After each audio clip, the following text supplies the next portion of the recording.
I was diagnosed with stage 1A when I was 18. I knew enough about the stage that I was at because my dad had had the same 4 years prior, so I knew what the operation would involve, I knew what the care would involve.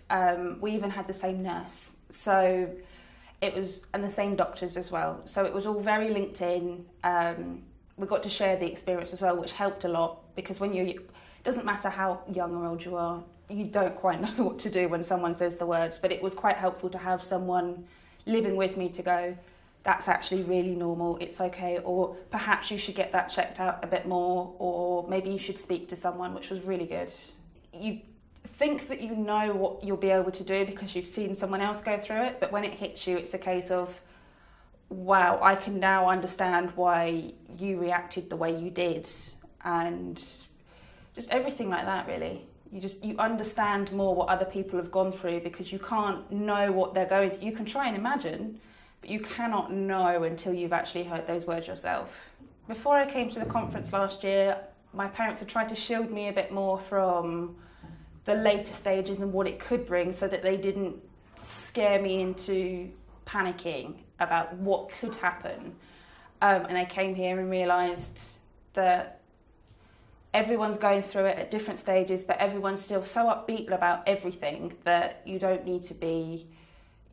It's still okay to be scared, but you don't need to be scared because there's always going to be someone around you. I mean, I was diagnosed 3 weeks into university in my first year, so having that to contend with, living away from home, plus, you know, all of your university things. I had friends around me that I'd just met and going, I don't quite know how to tell you this, but at the weekend they said I've got cancer.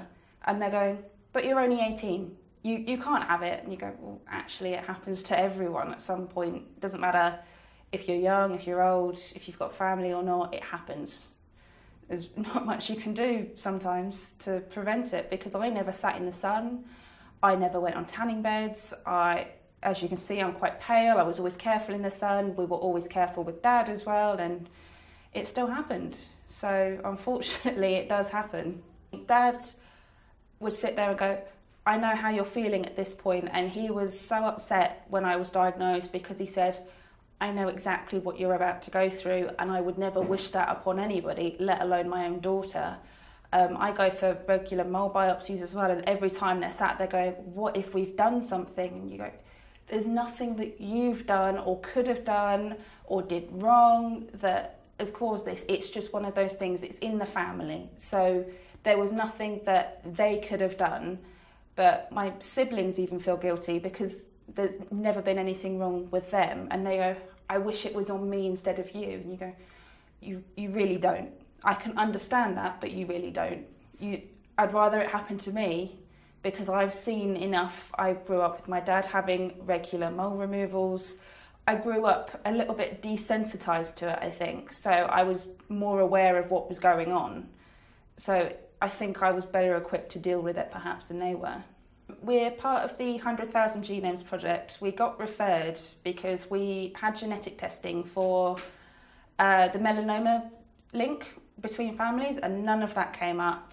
Nothing that they searched for came back as, you've got this. So they said, right, what we'd like to do, because of the strong family link, because you're presenting with very similar things, but at the same time, very different things, and it's all down one side of the family, we'd like to send you forward for this so that we can find out what causes it, we can find out if there's a treatment for it and put that forward, and it might not help you, you might not ever receive any benefit from it, but it can help people in the future. I think that's what really pushed us to do it was, well, I know how to deal with this, but what's another teenager going to think when they're diagnosed and they go, there's nobody else who's got this my age, what do I do? And they might have something horrible and think, it's okay, there's a treatment, but they don't think along the line that someone else has gone through it too. They just think, I'm so glad that someone's got a treatment for me.